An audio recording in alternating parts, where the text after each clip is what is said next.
PM Modi आज infinity forum 2.0 का करेंगे संबोधित। फिनटेक से जुड़े हुए global thought leadership platform infinity forum के दूसरे संस्करण को करेंगे संबोधित। PM Modi global leader approval list में फिर टॉप पर लगातार तीसरी बार 76% रेटिंग मिली। 40% रेटिंग के साथ अमेरिका राष्ट्रपति 7वें स्थान पर। छत्तीसगढ़ के सीएम का ऐलान, रविवार तक बीजेपी के तीनों ऑब्जर्वर कल पहुंच सकते हैं रायपुर। विधायक दल की बैठक में होगी नाम की घोषणा।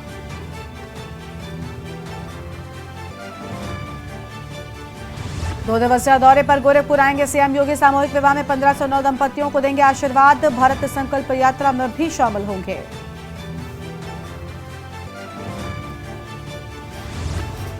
लखनऊ में आज आरएलडी की मिशन 24 को लेकर बैठक। कार्यकारिणी में सभी प्रदेश के पदाधिकारी होंगे शामिल। जयंत चौधरी लोकसभा चुनाव को लेकर भरेंगे जोश। यूपी में 2 दिन बाद पड़ेगी कड़ाके की ठंड। आज 17 जिलों में घने कोहरे का अलर्ट। प्रदेश में 8.8 डिग्री सेल्सियस के साथ मुजफ्फरनगर सबसे ठंडा। आप देख रहे हैं के न्यूज, खबरों का सारथी। नमस्कार, आप देख रहे हैं के न्यूज इंडिया। मैं हूं आपके साथ गरिमा वाजपेयी। लाइव न्यूज की शुरुआत करेंगे बड़ी जानकारी के साथ में। देवबंद के नागल में बड़ा सड़क हादसा हुआ है। खनन से भारी वाहन ने लोगों को कुचला है। एक स्कूली छात्र समेत 4 लोगों की मौत की खबर सामने आई है।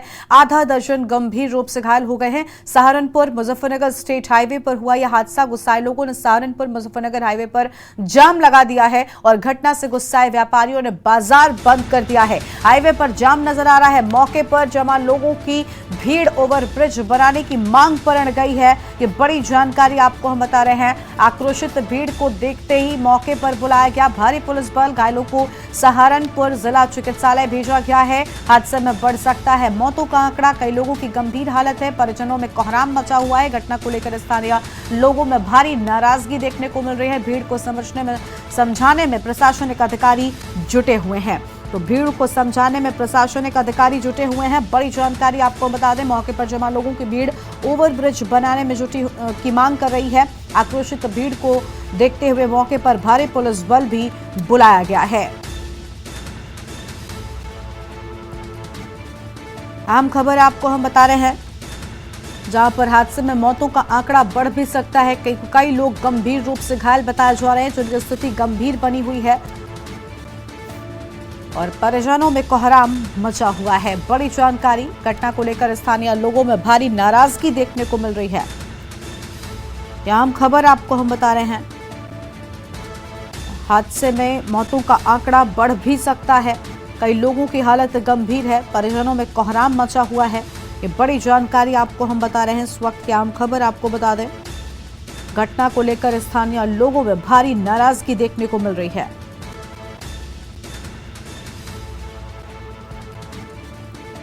और देवबंद के नागल में बड़ा सड़क हादसा हुआ। और इसी खबर पर अधिक बातचीत के लिए हमारे साथ हमारे संवाददाता प्रशांत आगे जुड़ चुके हैं। प्रशांत, बड़ा सड़क हादसा, कई लोगों की जान चली गई, कई लोगों की स्थिति गंभीर है। क्या है पूरी जानकारी? यह हादसा कैसे हुआ? बिल्कुल, पहले तो उसको जो करेक्ट कर लीजिएगा। 3 लोगों की इसमें मौत हुई है, जिसमें 2 स्कूली छात्र हैं और एक स्थानीय नागरिक है, जिसकी अब तक मृतक की पहचान नहीं हो चुकी है, बल्कि 2 जो छात्र हैं उनकी पहचान हो चुकी है और National Model Inter College Nagal के छात्र बताए जा रहे हैं। पुलिस बल मौके पर मौजूद है। ग्रामीणों का कहना है कि जिस प्रकार से यहाँ रोज हादसे होते हैं, शिकायत के बावजूद भी ओवरब्रिज यहाँ पर अब तक लोक निर्माण विभाग द्वारा नहीं दिया गया, तो उसको लेकर नाराजगी थी। बाकायदा पुलिस बल यहाँ पर मौके पर पहुंच चुका है और स्थानीय लोगों को समझाने में जुटा है। जो छात्र हैं उनकी मौत के कहीं ना कहीं परिजनों पर एक गम का पहाड़ टूटा है। जी बिल्कुल, साफ तौर पर परिजनों पर यहाँ पर गम की स्थिति नजर आ रही है। परिजन गमगीन है, लेकिन बड़ी बात यह कि क्या माहौल फिलहाल नजर आ रहा है, क्योंकि परिजन अब ओवरब्रिज बनाने की मांग पर अड़ गए हैं और बड़ा जाम भी यहाँ पर लग चुका है। स्थानीय प्रशासन ने क्या कुछ एक्शन लिया है? जो प्रशासनिक अधिकारी हैं वो आला अधिकारी यहाँ पर मौके पर हैं, समझाने में लोगों को जुटे हैं। और जो बात करें जिस प्रकार से खनन से भरा ये वाहन था, किस तरीके से अनियंत्रित हुआ और एक के बाद एक लोगों को कुचलते चला गया। 3 लोगों की इसमें मौके पर मौत हो गई, जो 2 छात्र थे। इसके बात करें तो आधा दर्जन लोग घायल हैं, गंभीर घायल है, जिन्हें सहारनपुर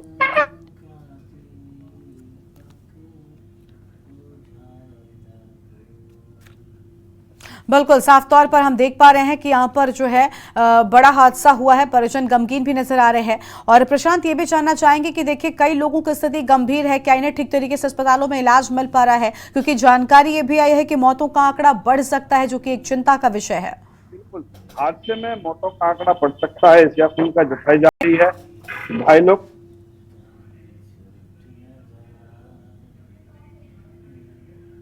अभी उन्होंने आदेश दिए हैं, स्वास्थ्य विभाग की टीम को कहा गया है कि घायलों का तत्काल सही उपचार किया गया, जिनकी हालत गंभीर है उनको बाहर भेजा गया है। जी बिल्कुल, शुक्रिया आपका हमारे साथ जुड़ने के लिए और अहम जानकारी साझा करने के लिए। तो यह अहम खबर, जहां घायलों को सहारनपुर आपको बता दें कि अस्पताल में भेजा गया है, टनल से सुरक्षित।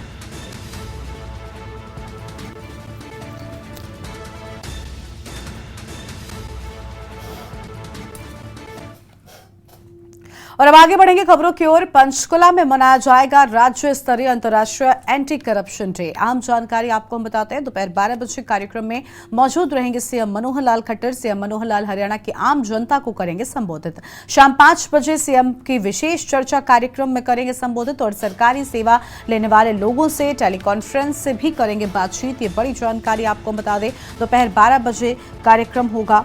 तो यह हम खबर आपको हम बता रहे हैं, जहां पर दोपहर 12 बजे होगा कार्यक्रम। सीएम मनोहर लाल हरियाणा की आम जनता को संबोधित करेंगे।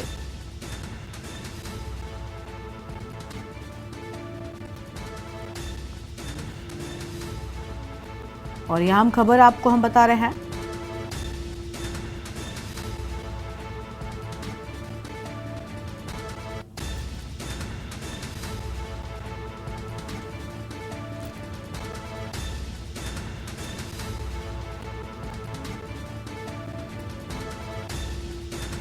तो यह अहम जानकारी आपको हम बता दें।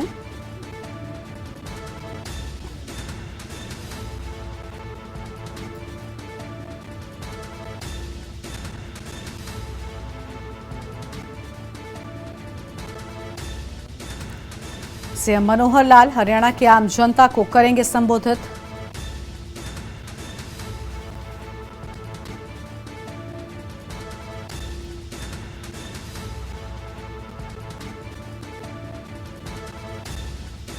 सीएम मनोहर लाल हरियाणा की आम जनता को संबोधित करेंगे, यह अहम खबर आपको हम बता रहे हैं। और कई विशेष कार्यक्रमों में भी पहुंचेंगे। शाम 5 बजे सीएम के विशेष चर्चा कार्यक्रम में संबोधित करने की बात सामने आई है। तो यह अहम खबर आपको हम बता रहे हैं, जहां विशेष चर्चा कार्यक्रम में करेंगे संबोधित। और पंचकुला में मनाया जाएगा राज्य स्तरीय अंतर्राष्ट्रीय एंटी करप्शन डे। आम खबर, दोपहर 12 बजे कार्यक्रम में मौजूद रहेंगे सीएम मनोहर लाल।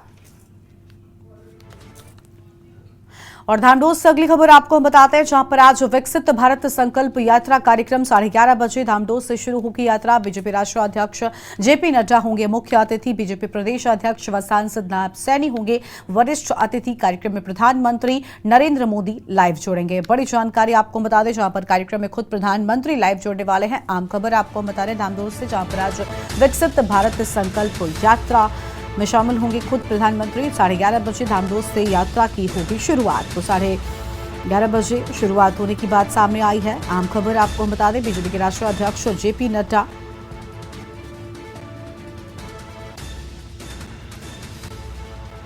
शुरुआत करेंगे और 11:30 बजे धामडोस से यात्रा की शुरुआत हो जाएगी। तो ये बड़ी जानकारी आपको हम बता दें इस वक्त की आम खबर।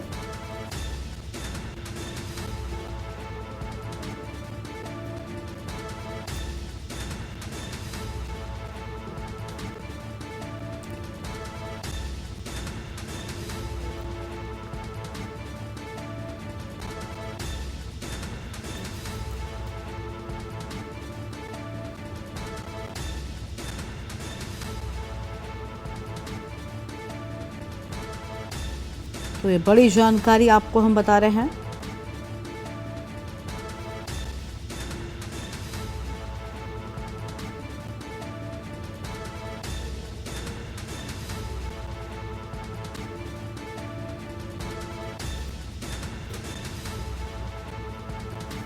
बीजेपी के राष्ट्रीय अध्यक्ष जेपी नड्डा होंगे मुख्य अतिथि।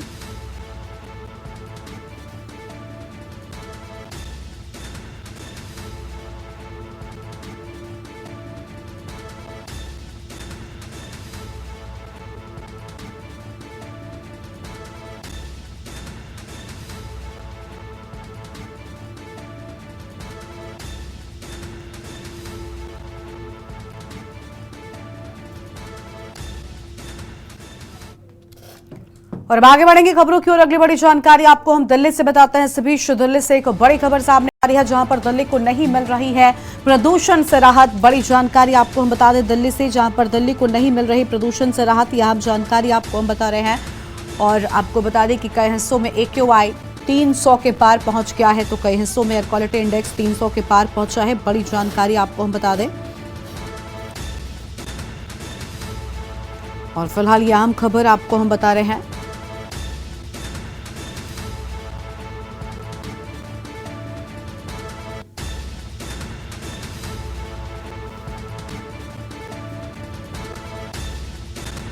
ये अहम खबर आपको हम बता दें।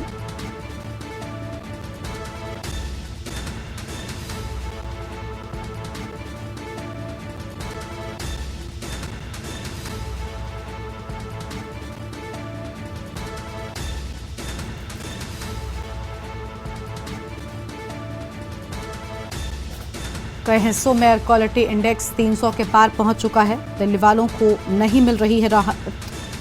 AQI बहुत खराब श्रेणी में दर्ज किया गया है।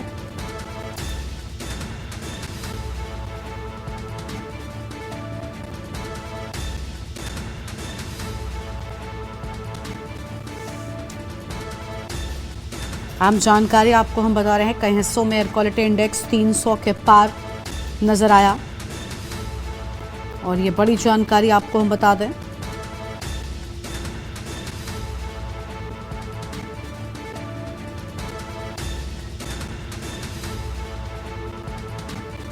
और इसी खबर पर अधिक जानकारी के लिए हमारे साथ हमारे संवाददाता प्रवेश शर्मा जुड़ चुके हैं। प्रवेश, दिल्ली को प्रदूषण से राहत मिलने का नाम नहीं ले रही है और दिल्ली वासी लगातार परेशान हैं, क्योंकि दिल्ली की आबो हवा जहरीली हो चुकी है। 300 के पार AQI अभी भी नजर आ रहा है।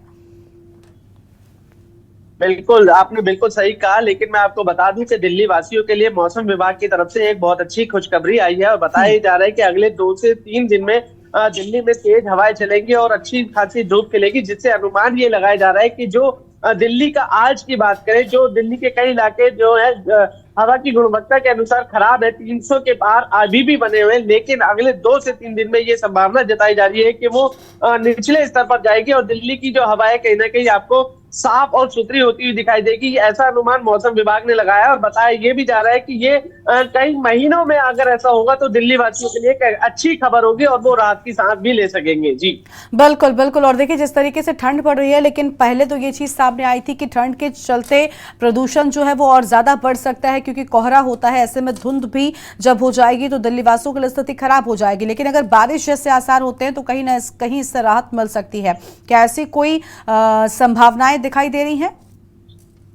बिल्कुल, देखिए मैंने पहले ही बताया कि दिल्ली में अनुमान ये है कि 2 से 3 दिन में जो है आने वाले 2 से 3 दिन में दिल्ली में तेज हवाएं चलेंगी और हो सकता है कि बरसात भी हो, लेकिन तेज हवाओं के साथ साथ जो है जो हवा में जहरीलापन घुला हुआ है, या बात करें जहरीली हवा है, उसमें कहीं ना कहीं प्रदूषण के कारण जो है थोड़ा दिल्ली की हवा को साफ होते हुए दिखाई देगा। और उसमें अनुमान ये लगाया जा रहा है कि जब बारिश भी अगर हो जाती है, उसके बाद जब धूप खिलेगी तो वो दिल्ली वासियों के लिए बहुत साफ सुथरी होगी और वो हवा कहीं ना कहीं जो AQI का लेवल होगा वो दिल्ली वासियों के लिए शुद्ध होगा, साफ होगा। और इसमें अगर मैं पहले भी कह चुका हूं कि अगर ऐसा होता है तो कहीं ना कहीं कई महीनों से जो दिल्ली वासी जहरीली हवा में सांस ले रहे थे उससे थोड़ी सी राहत उनको मिलेगी। और ऐसी खबर जो है मौसम विभाग की तरफ से दी गई है कि ये 2 से 3 दिन में दिल्ली की जो हवा है वो साफ होने जा रही है। जी बिल्कुल, साफ तौर पर दिल्ली की हवा कब तक साफ होती है, दिल्ली वालों को कब तक राहत मिलती है, इसका लगातार इंतजार बना हुआ है। शुक्रिया आपका प्रवेश, हमारे साथ जुड़कर अधिक जानकारी साझा करने के लिए। तो यह आम खबर जहां पर दिल्ली वासियों को प्रदूषण से राहत मिलने का नाम नहीं ले रही है और आपको बता दें कि दिल्ली वासियों को नहीं मिल रही है प्रदूषण से राहत। ये बड़ी जानकारी आपको हम बता रहे हैं इस वक्त की आम खबर।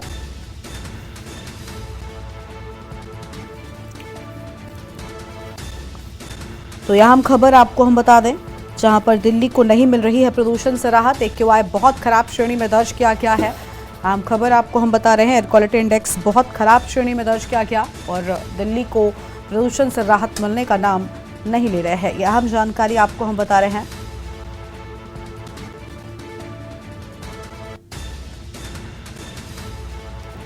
कई हिस्सों में AQI 300 के पार हो गया है।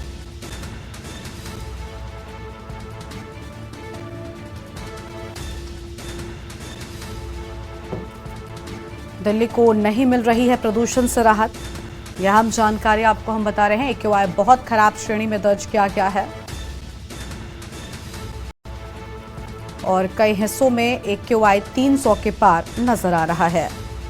तो कई हिस्सों में एक्यूआई 300 के पार है। एयर क्वालिटी इंडेक्स बहुत खराब श्रेणी में दर्ज किया गया है। दिल्ली को नहीं मिल रही है प्रदूषण से राहत, ये बड़ी जानकारी आपको हम बता दें। और एक्यूआई बहुत खराब श्रेणी में दर्ज किया गया है। कई हिस्सों में एक्यूआई 300 के पार नजर आ रहा है। तो कई हिस्सों में एयर क्वालिटी इंडेक्स 300 के पार है और बहुत खराब श्रेणी में ये दर्ज किया गया है। दिल्ली को प्रदूषण से नहीं मिल रही है राहत। एक्यूआई बहुत खराब श्रेणी में दर्ज किया गया। कई हिस्सों में एक्यूआई 300 के पार नजर आ रहा है। तो कई हिस्सों में एक्यूआई 300 के पार नजर आ रहा है और बहुत खराब श्रेणी में दर्ज किया गया है। तो दिल्ली को नहीं मिल रही है प्रदूषण से राहत। और अगली खबर आपको हम लखनऊ से बताते हैं। इस बीच एक बड़ी जानकारी लखनऊ से आपको हम बता दें। लखनऊ से बड़ी जानकारी सामने आ रही है, जहां पर अखिलेश यादव के प्रेस वार्ता के समय में परिवर्तन हुआ है। तो लखनऊ से बड़ी जानकारी, जहां अखिलेश यादव की प्रेस वार्ता के समय में परिवर्तन किया गया। शाम को 4:30 बजे होगी प्रेस वार्ता। आम खबर आपको हम बता दें, शाम को 4:30 बजे प्रेस वार्ता की बात सामने आई है। पूर्व में 12 बजे का समय रखा गया था और शाम 4:30 बजे होगी प्रेस वार्ता। अहम जानकारी आपको हम बता रहे हैं।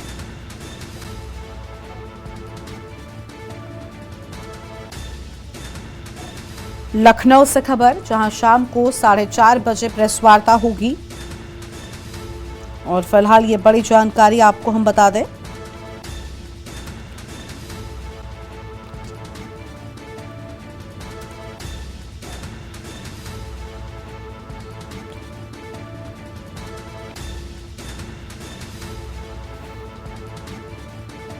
शाम को 4:30 बजे प्रेस वार्ता होगी। आम खबर आपको हम बता रहे हैं। और पूर्व में 12 बजे का रखा गया था समय, लेकिन अब इसमें बदलाव किया गया है। और अहम खबर आपको हम बता रहे हैं, शाम को 4:30 बजे होगी प्रेस वार्ता। फिलहाल ये बड़ी जानकारी आपको हम बता दें। और लखनऊ से खबर, अखिलेश यादव की प्रेस वार्ता के समय में परिवर्तन सामने आया है। शाम 4:30 बजे प्रेस वार्ता होगी और 12 बजे का रखा गया था समय। तो पूर्व में 12 बजे का समय रखा गया था और शाम को 4:30 बजे होगी प्रेस वार्ता। बड़ी जानकारी आपको हम बता रहे हैं। शाम को 4:30 बजे होगी प्रेस वार्ता। लखनऊ से खबर, अखिलेश यादव की प्रेस वार्ता के समय में परिवर्तन हुआ और शाम को 4:30 बजे प्रेस वार्ता होगी। ये अहम खबर आपको हम बता दें। पूर्व में 12 बजे का समय रखा गया था। शाम को 4:30 बजे होगी प्रेस वार्ता। लखनऊ से खबर, अखिलेश यादव के प्रेस वार्ता के समय में परिवर्तन की बात सामने आई है। शाम को 4:30 बजे प्रेस वार्ता होगी और यह हम जानकारी आपको हम बता रहे हैं।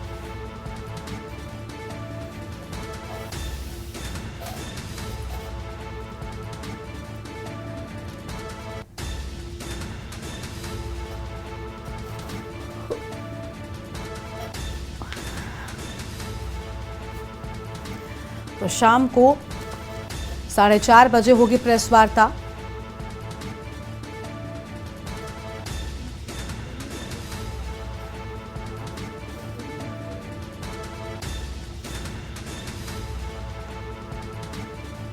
तो लखनऊ से जानकारी, अखिलेश यादव के प्रेस वार्ता के समय में परिवर्तन की बात सामने आई है।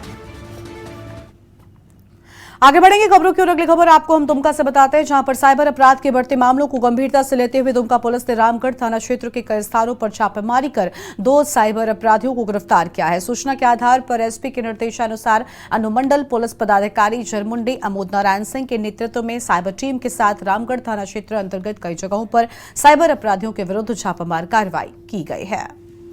तो यह हम जानकारी आपको हम बता रहे थे।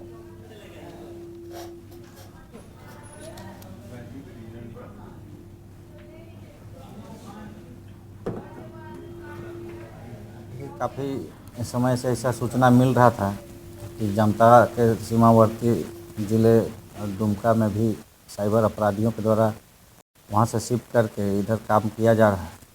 तो इसका सूचना का संकलन हम लोगों ने किया और उसके आलोक में एसडीपीओ जरमुंडी और 2 प्रोबेशनर डीएसपी आए हुए हैं, अमित और आकाश, 7 थाना प्रभारी रामगढ़ अरविंद राय, सब इंस्पेक्टर अमित, इस सब एक ज्वाइंट टीम बनाए और अलग अलग जगह पर सूचना का संकलन कर छापामारी किया गया।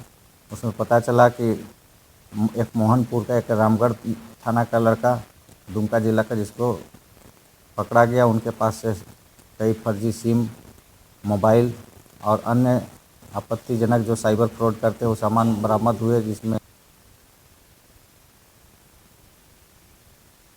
लखनऊ से खबर, जहां पर बुजुर्ग महिलाओं की मुफ्त बस यात्रा महिला दिवस से होगी शुरू और 60 वर्ष से ऊपर बुजुर्ग महिलाओं को मुफ्त सफर की सुविधा मिलेगी। 8 मार्च को अंतर्राष्ट्रीय महिला दिवस से दी जा सकती है ये सुविधा और परिवहन विभाग ने मुफ्त सफर को लेकर तैयारी शुरू कर दी है। सुविधा से रोडवेज पर सालाना 264 करोड़ रुपए का खर्च आएगा। सरकार की तरफ से परिवहन निगम को भुगतान होगा और अनुपूरक बजट में 1 करोड़ रुपए का किया गया है प्रावधान। तो अनुपूरक बजट में 1 करोड़ रुपए का प्रावधान भी किया गया है। ये बड़ी जानकारी, जहां पर ये बड़ा तोहफा बुजुर्ग महिलाओं को मिल सकता है।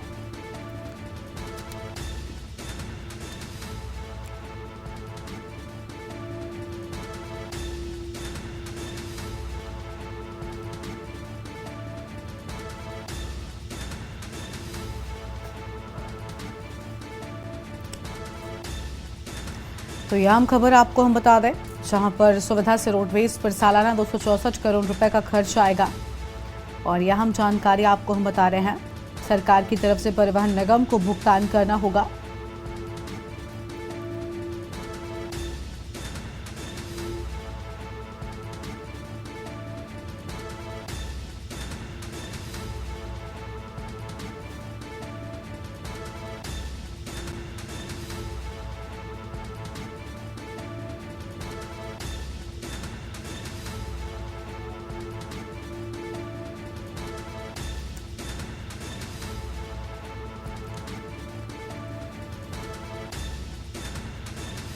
तो आम खबर, परिवहन विभाग ने मुफ्त सफर को लेकर तैयारी शुरू कर दी है। आम खबर आपको हम बता रहे हैं।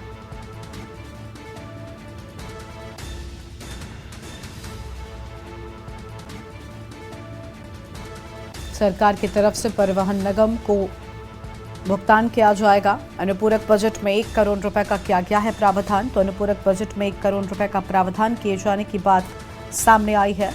अहम जानकारी आपको हम बता दें, 60 वर्ष से ऊपर बुजुर्ग महिलाओं को मुफ्त सफर की सुविधा दी जाएगी।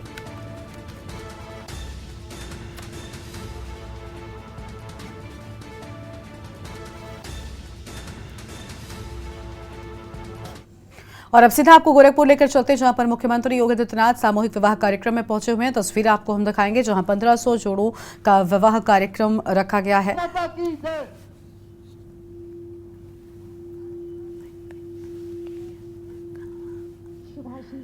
तो गोरखपुर से ये तस्वीर आपको हम दिखा रहे हैं। मुख्यमंत्री योगी आदित्यनाथ यहां पर मौजूद हैं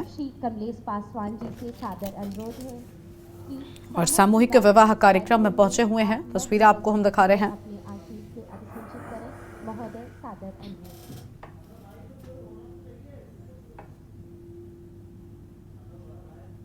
मुख्यमंत्री सामूहिक विवाह के इस कार्यक्रम में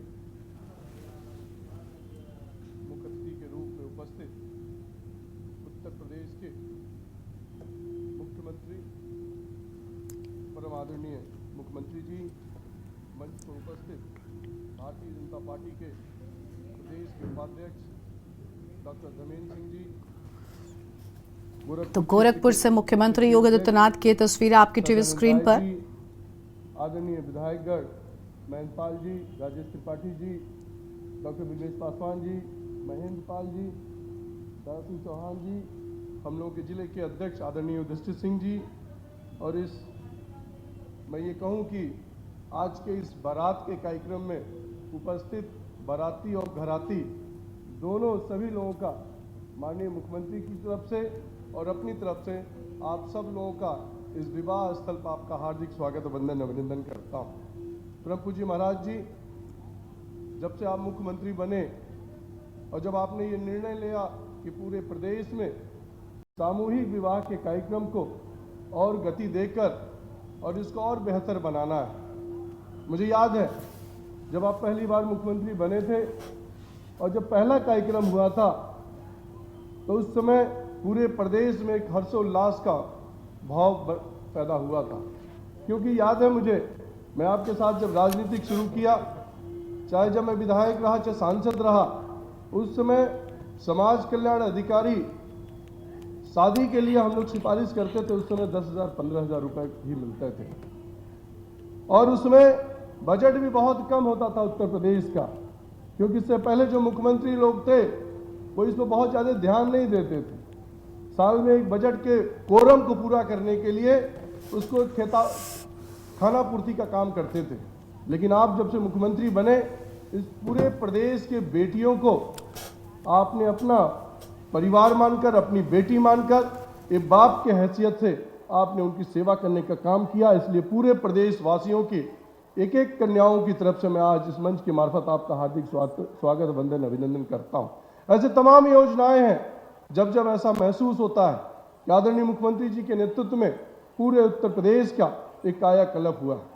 साथियों, आज के इस कार्यक्रम में मैं सिर्फ इतना ही कह सकता हूं कि हम सब लोगों को आदरणीय मुख्यमंत्री जी की वजह से ये सौभाग्य मिलता है कि अपने जीवन में कन्यादान करने का और या किसी बेटी या बेटे के विवाह में शामिल होकर जो अनुभूति मिलती है अपने घर पर, उससे ज़्यादा कहीं खुशी आज इस मंच पर उपस्थित होकर मिल रहा है। इसलिए मैं अपनी तरफ से, आप सब लोगों की तरफ से आदरणीय मुख्यमंत्री जी का स्वागत करते हुए, अभिनंदन करते हुए अपनी बात में समाप्त करता हूं। बहुत बहुत धन्यवाद।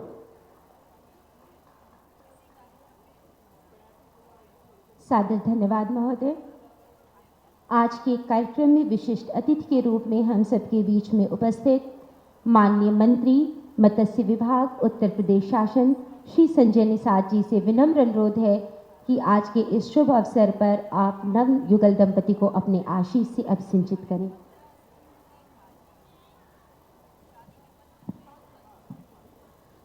आज इस गुरु गोरक्षनाथ की इस पावन धरती पर उपस्थित हमारे सामूहिक विवाह कार्यक्रम में पूरे प्रदेश नहीं, पूरे देश नहीं, पूरी दुनिया में आज इस गोरखपुर और उत्तर प्रदेश का एक पहचान देने वाले हमारे यशस्वी मुख्यमंत्री माननीय योगी आदित्यनाथ जी, जो आज की इस कार्यक्रम के मुख्य अतिथि हैं, हमारे बीच में मंच पर बैठे हमारे लोकप्रिय सांसद कमलेश पासवान जी, हमारे बीच में चिल्लूपार के विधायक हमारे पूर्व मंत्री राजेश त्रिपाठी जी, पिपराइच के विधायक महेंद्रपाल सिंह, हमारे खजने के विधायक हमारे श्रीराम चौहान जी, बांसगांव के विधायक विमलेश पासवान जी, हमारे बीच में हमारे सदन के साथी, हमारे बीच 1500 से ऊपर जोड़ों का यहाँ आज सामूहिक विवाह हो रहा है। पूज्य महाराज जी, गोरखपुर जनपद की तरफ के वासियों की तरफ से आपको बहुत बहुत बधाई देते हैं और पूज्य महाराज जी आप दीर्घायु हो, सतायु हो, ताकि हमारे उत्तर प्रदेश नहीं पूरे भारतवर्ष का आप भविष्य हैं। आपको बहुत बहुत धन्यवाद देते हैं। आप सभी के उज्जवल जीवन की कामना करते हुए हम नव दंपतियों से अनुरोध करेंगे कि हमारी बहनें पति के घर जा रही हैं, उसको अगर अपना घर समझ करके वहां पर रहेंगी तो आपका जीवन अति आनंदकारी होगा। आपके उज्जवल भविष्य की कामना करते हुए पूज्य महाराज जी का विशेष आभार प्रकट करते हुए अपनी बाणी को विराम देता हूं। जय हिंद, जय भारत, भारत माता की जय।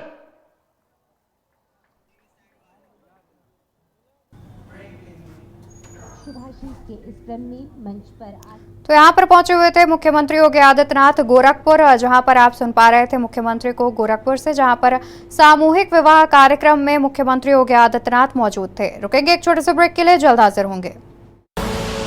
आप देख रहे हैं के न्यूज़, खबरों का सारथी। ब्रेक से वापस आ चुके हैं। अब आगे की खबरें आप देखेंगे मेरे यानी अवंतिका अवस्थी के साथ। रुक कर लेते हैं खबरों की ओर। खबर आपको गोंडा से बता देते हैं, जहां पर एएसपी शिवराज प्रजापति को हुआ तबादला। आपको बता दें कि राधेश्याम राय बनाए गए अपर पुलिस अधीक्षक गोंडा। राधेश्याम राय बनाए गए अपर पुलिस अधीक्षक गोंडा। एएसपी को मिली यातायात बरेली की कमान। राधेश्याम राय बनाए गए अपर पुलिस अधीक्षक गोंडा। तो खबर आपको गोंडा से बता देते हैं, जहां पर एएसपी शिवराज प्रजापति का हुआ तबादला। राधेश्याम राय बनाए गए अपर पुलिस अधीक्षक गोंडा। एएसपी को मिली यातायात बरेली की कमान। राधेश्याम राय बनाए गए अपर पुलिस अधीक्षक गोंडा। खबर गोंडा से बता दें, जहां पर एएसपी शिवराज प्रजापति का हुआ तबादला। उनकी जगह पर राधेश्याम राय बनाए गए अपर पुलिस अधीक्षक गोंडा। एएसपी को मिली यातायात बरेली की कमान। राधेश्याम राय बनाए गए अपर पुलिस अधीक्षक गोंडा। खबर गोंडा से, जहां पर एएसपी शिवराज प्रजापति का हुआ तबादला। राधेश्याम राय बनाए गए अपर पुलिस अधीक्षक गोंडा। एएसपी को मिली यातायात बरेली की कमान। राधेश्याम राय बनाए गए अपर पुलिस अधीक्षक गोंडा। अहम खबर हम आपको बता रहे हैं, गोंडा से खबर बता दें, जहां पर एएसपी शिवराज प्रजापति का हुआ है तबादला। राधेश्याम राय बनाए गए अपर पुलिस अधीक्षक गोंडा। एएसपी को मिली यातायात बरेली की कमान। वहीं राधेश्याम राय बनाए गए अपर पुलिस अधीक्षक गोंडा।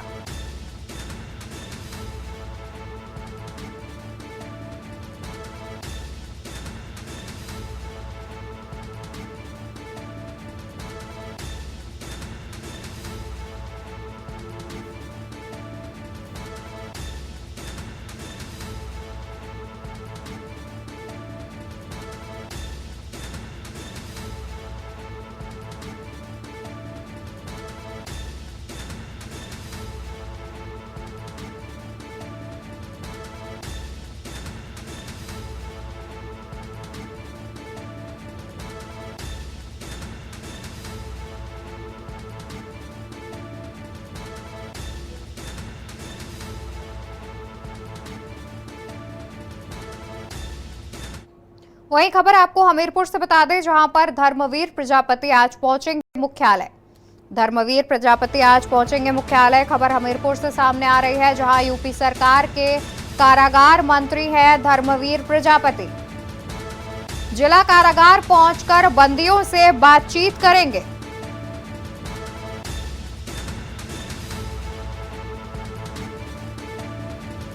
जिला कारागार पहुंचकर बंदियों से करेंगे बातचीत। कारागार में सफाई और खाने पीने की व्यवस्था का भी निरीक्षण करेंगे। बता दें कि जिला कारागार पहुंचकर बंदियों से बातचीत करेंगे। कारागार में सफाई और खाने पीने की व्यवस्था का करेंगे निरीक्षण। कारागार मंत्री के आने के चलते जिला कारागार में तैयारियां पूरी। खबर हमीरपुर से आपको बता दें, जहां पर धर्मवीर प्रजापति आज पहुंचेंगे मुख्यालय। यूपी सरकार के कारागार मंत्री है धर्मवीर प्रजापति। जिला कारागार पहुंचकर बंदियों से बातचीत करेंगे कारागार मंत्री धर्मवीर प्रजापति। कारागार में साफ सफाई और खाने पीने की व्यवस्था का भी निरीक्षण करते नजर आएंगे। बता दें कि यूपी सरकार के कारागार मंत्री हैं धर्मवीर प्रजापति। जिला कारागार पहुंचकर बंदियों से बातचीत भी करेंगे धर्मवीर प्रजापति। कारागार की व्यवस्थाओं का निरीक्षण करते नजर आएंगे। कारागार मंत्री के आने के चलते जिला कारागार में तैयारियां हुई पूरी। खबर हमीरपुर से आपको बता दें, जहां पर धर्मवीर प्रजापति आज पहुंचेंगे मुख्यालय। यूपी सरकार के कारागार मंत्री है धर्मवीर प्रजापति। वहीं जिला कारागार पहुंचकर बंदियों से बातचीत करेंगे मंत्री धर्मवीर प्रजापति। कारागार में साफ सफाई और खाने पीने की व्यवस्था का भी निरीक्षण करेंगे। यूपी सरकार के कारागार मंत्री हैं धर्मवीर प्रजापति। जिला कारागार पहुंचकर बंदियों से बातचीत करेंगे कारागार मंत्री धर्मवीर प्रजापति। कारागार की व्यवस्थाओं का जायजा लेंगे, जिसमें कारागार की साफ सफाई और खाने पीने की व्यवस्था का जायजा लेते नजर आएंगे कारागार मंत्री। वहीं कारागार मंत्री के आने के चलते जिला कारागार की तैयारियां की गई हैं।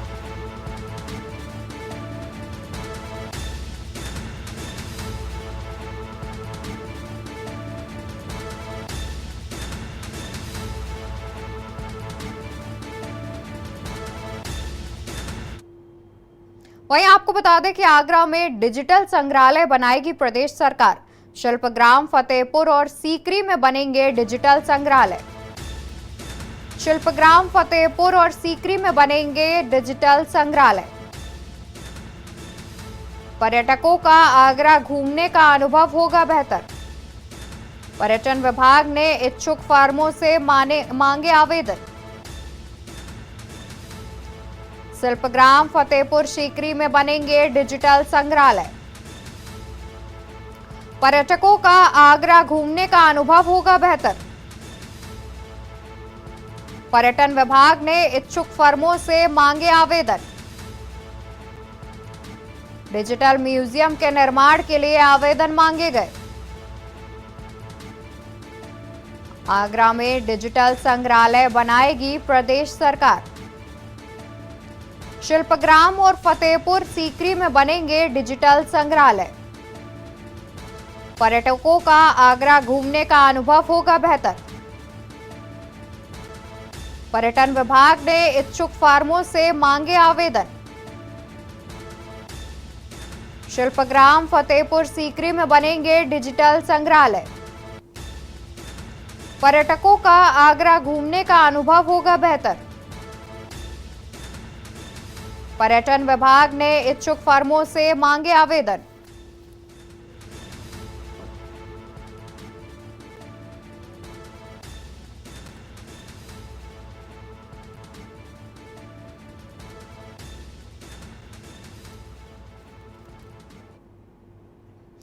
इसी बीच रुक कर लेते हैं गोरखपुर का, जहां पर मुख्यमंत्री योगी आदित्यनाथ गोरखपुर पहुंचे हुए हैं और साथ ही गोरखपुर में सामूहिक विवाह कार्यक्रम में सम्मिलित होने पहुंचे हैं मुख्यमंत्री। क्या कुछ कह रहे हैं, आपको सुनाते हैं।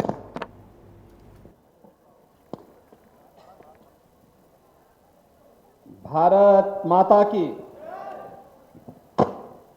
भारत माता की, भारत माता की।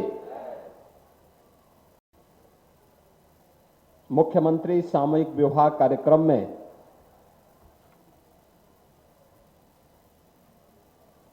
गोरखपुर में आज आयोजित इस कार्यक्रम में समारोह में उपस्थित प्रदेश सरकार में मत्स्य विभाग के मंत्री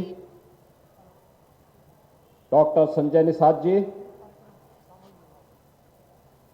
बांसगांव के लोकप्रिय सांसद श्री कमलेश पासवान जी, भारतीय जनता पार्टी के प्रदेश के उपाध्यक्ष और विधान परिषद के माननीय सदस्य डॉक्टर धर्मेंद्र सिंह जी, माननीय विधायकगण श्री राजेश त्रिपाठी जी, श्री श्री राम चौहान जी, श्री महेंद्र पाल सिंह जी, श्री विपिन सिंह जी, डॉक्टर विमलेश पासवान जी, श्री श्रवण निषाद जी, भारतीय जनता पार्टी के जिला के अध्यक्ष श्री युधिष्ठिर सिंह जी, महानगर अध्यक्ष श्री राजेश गुप्ता जी और गोरखपुर जनपद के अलग अलग क्षेत्रों से और गांवों से यहां पर उपस्थित सभी वर और वधू पक्ष से उपस्थित अतिथिगण, भाइयों बहनों, आज मुझे प्रसन्नता की अनुभूति है कि एक साथ 1500 जोड़े गोरखपुर में विवाह बंधन के साथ जुड़ रहे हैं। मुख्यमंत्री सामूहिक विवाह योजना के अंतर्गत आयोजित इस कार्यक्रम में एक साथ इतना बड़ा कार्यक्रम का आयोजन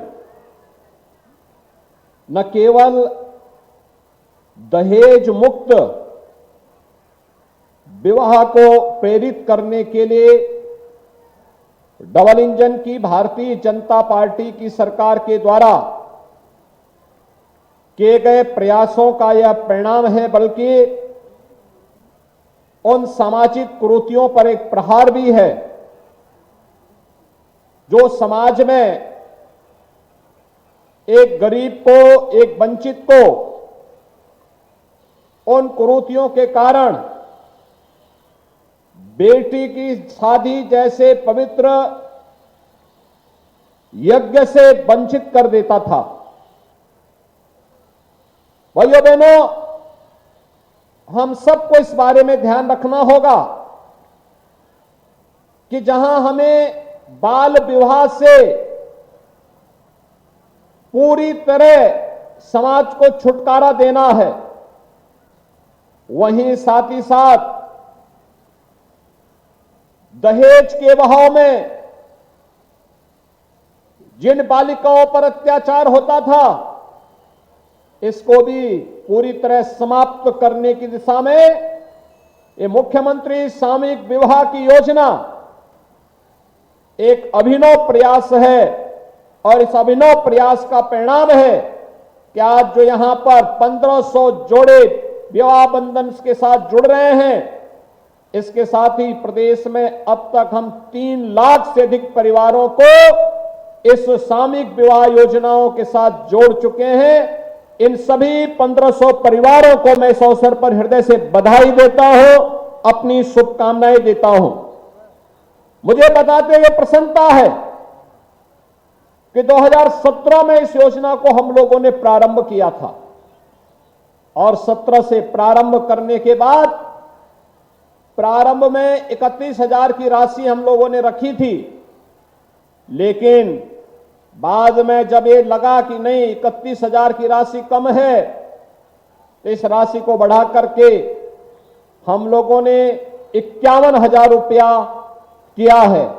और भाइयों बहनों, 51,000 रुपये में वर और वधू की आवश्यक सामग्री उन्हें और वस्त्र देने के साथ ही उनके आवश्यकताओं के लिए भी एक निश्चित राशि बैंक अकाउंट में उनके नाम पर जमा भी कराई जाती है। यह अब संख्या बढ़कर के 3 लाख की क्रॉस करेगी। हम लोगों ने 17 से लेकर के 22-23 तक 4,531 जोड़ों का मुख्यमंत्री सामूहिक विवाह योजना में अब तक कार्यक्रम गोरखपुर में संपन्न किया है। और आज का यह कार्यक्रम 1500 जोड़ों का एक साथ हो रहा है, तो इसके साथ 1500 जोड़े एक साथ विवाह बंधन जैसे पवित्र कार्यक्रम के साथ जुड़ रहे हैं। जिनकी कन्याएं, उनके लिए तो कन्यादान एक यज्ञ के समान पुण्य कार्य है। और जो उनके परिवार के अतिथिगण हैं, उनके लिए भी यहां पे व्यवस्था की गई है। जो भी चाहे वर पक्ष से वधू पक्ष से, आप देख सकते हैं सरकार जब संवेदनशील सरकार आती है, बिना भेदभाव के सरकारी योजनाओं का लाभ देने वाली सरकार आती है, तो योजना में एक गरीब की सुनवाई होती है, एक कमजोर के साथ सरकार खड़ी होती हुई दिखाई देती है। अब हम ही जैसे लोगों के लिए कोई बात करता है, तो कोई बड़ा सा बड़ा व्यक्ति हो, अगर उसके घर में शादी ब्याह होता है, हम लोग समय नहीं निकाल पाते। लेकिन देखिए कि एक साथ मुख्यमंत्री भी, मंत्री भी, सांसद भी, विधायक भी, विधान परिषद सदस्य भी, पदाधिकारी भी, अधिकारी भी, कर्मचारी भी इस विवाह में अतिथियों के स्वागत के लिए खड़े हो, तो इससे शुभ और इससे बड़ा कार्यक्रम दूसरा हो ही नहीं सकता है। और भाइयों बहनों, आज मैं आप सबको इसी बात के लिए कहने के लिए आया हूं कि 1500 जोड़े एक साथ इस कार्यक्रम के साथ जुड़ रहे हैं। यह जहां एक साथ दहेज मुक्त विवाह और बाल विवाह से मुक्ति का एक अभियान है, वहीं साथ ही साथ इस चीज का एहसास कराने का भी अभियान है कि हम लोग समाज में किसी भी कुरीति को नहीं पनपने देंगे जो समाज के विकास में बाधक हो, जिसके कारण समाज में किसी प्रकार की कोई समस्या खड़ी होती हो। समाज को जोड़ करके इन कार्यक्रमों को आगे बढ़ाने का कार्य करेंगे और इसके लिए आज सरकार अनेक कार्यक्रम चला रही है।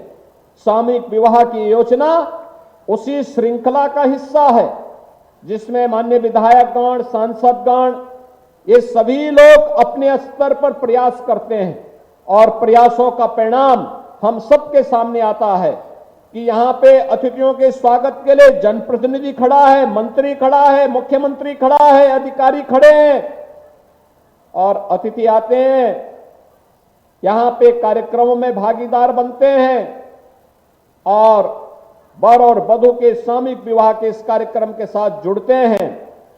जो भी अतिथि आते हैं वर पक्ष से वधू पक्ष से, उनके लिए भोजन की व्यवस्था भी है, वर और वधू के लिए उपहार की व्यवस्था भी है और फिर एक सर्टिफिकेट भी उन्हें प्रशासन के द्वारा प्रदान किया जाता है जो उनके सामूहिक विवाह के साथ जुड़ने के कार्यक्रम के साथ एक प्रमाण भी उनके लिए उपलब्ध होता है। भाइयों बहनों, यह एक दुर्लभ क्षण है कि इन कार्यक्रमों के साथ आप सबको जोड़ने का अवसर प्राप्त हो रहा है। आज केंद्र की सरकार हो या राज्य की सरकार, बेटी के लिए और महिला सुरक्षा के लिए पूरी ईमानदारी और प्रतिबद्धता के साथ कार्य कर रही है। आपने देखा होगा प्रधानमंत्री जी ने बेटी बचाओ बेटी पढ़ाओ का एक अभियान चलाया, मातृ वंदना की योजना चलाई, अनेक ऐसे कार्यक्रम चलाए जो बेटी को सुरक्षित भी कर सकती हो और आगे बढ़ने के लिए भी प्रेरित कर सकती हो। और अभी तो एक नया विधेयक भी पारित हो गया है और विधेयक पारित होने का मतलब जिसमें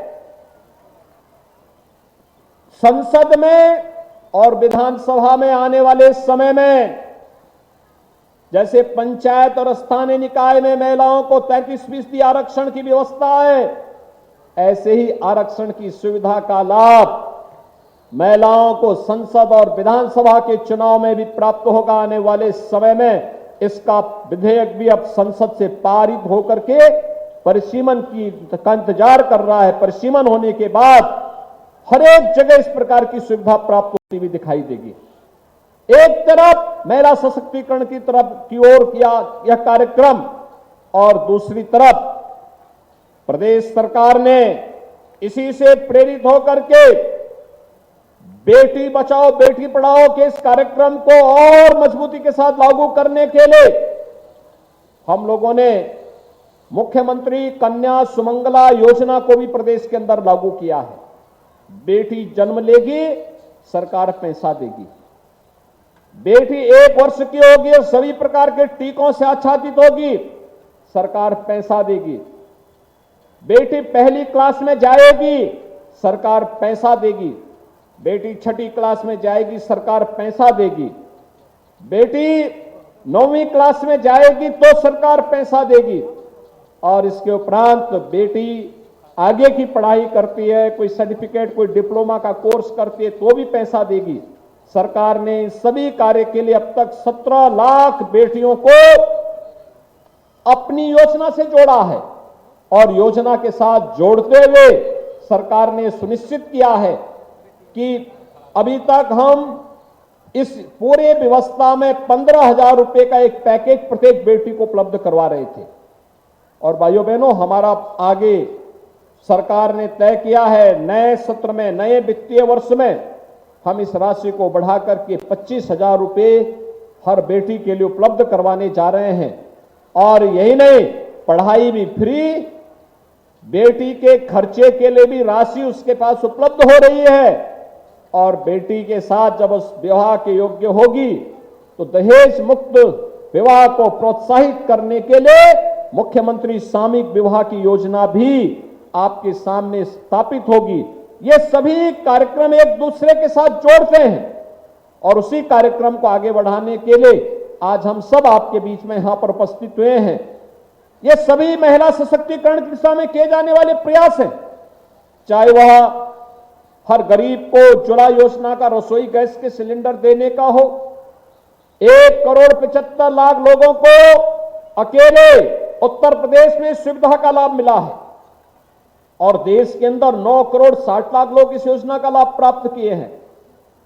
इस समय हम लोगों ने एक और व्यवस्था बनाई है कि हम लोग होली और दीपावली के अवसर पर एक सिलेंडर फ्री में इन सभी परिवारों को उपलब्ध करवाने का कार्य करेंगे और होली वाला सिलेंडर वर्तमान में मिल भी रहा है। दीपावली वाला सिलेंडर मिल रहा है, होली वाला इसके बाद यह सिलेंडर भी उपलब्ध होगा। ऐसे ही हर गरीब को मकान मिल जाना, हर गरीब के घर में शौचालय बन जाना, 5 लाख की आयुष्मान भारत की स्वास्थ्य बीमा का कवर मिल जाना, ये सभी न केवल गरीबी से उभारने के लिए बल्कि महिला सशक्तिकरण की दिशा में किए जाने वाले प्रयासों का ही हिस्सा है। आज के इस अवसर पर जब मुख्यमंत्री सामूहिक विवाह योजना में बाबा गोरखनाथ की इस पावन धरा पर हम 1500 जोड़ों को सामूहिक विवाह योजना के माध्यम के साथ वैवाहिक बंधन के इस पवित्र कार्यक्रम के साथ यहां पे इस आयोजन के साथ जुड़ते हुए देख रहे हैं, यह हम सबके लिए आनंद का क्षण है। इस अवसर पर सभी पक्षों को मैं अपनी ओर से बधाई देता हूं, अपनी शुभकामनाएं देता हूं और विश्वास व्यक्त करता हूं कि आप सभी लोग शासन की योजना से लाभान्वित होते हुए न केवल स्वयं के लिए बल्कि अपने परिवार के लिए, अपने गांव के लिए, समाज के लिए और अंततः देश की समृद्धि के लिए अपना योगदान देंगे। आप सबके प्रति मेरी शुभकामनाएं। धन्यवाद। जय हिंद।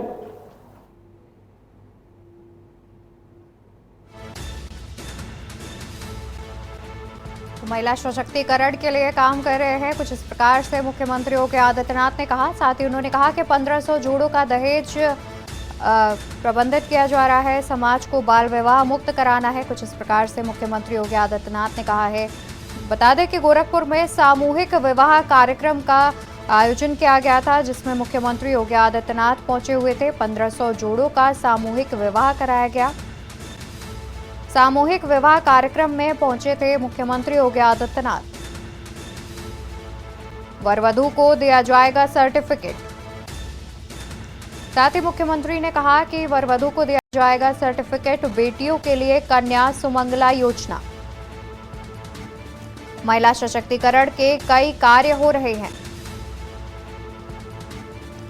1500 जोड़ों का दहेज मुक्त विवाह। समाज को बाल विवाह मुक्त कराना है। गोरखपुर में सामूहिक विवाह कार्यक्रम का आयोजन किया गया था, जिसमें शामिल होने के लिए खुद मुख्यमंत्री योगी आदित्यनाथ गोरखपुर पहुंचे थे। बता दें कि करीब 1500 जोड़ों का सामूहिक विवाह कराया गया। इस सामूहिक विवाह कार्यक्रम में शामिल होने के लिए पहुंचे थे मुख्यमंत्री योगी आदित्यनाथ। वहीं वर वधू को दिया जाएगा सर्टिफिकेट। कुछ इस प्रकार से मुख्यमंत्री ने घोषणा भी की कि वर वधू को इस विवाह का सर्टिफिकेट दिया जाएगा। वहीं बेटियों के लिए कन्या सुमंगला योजना।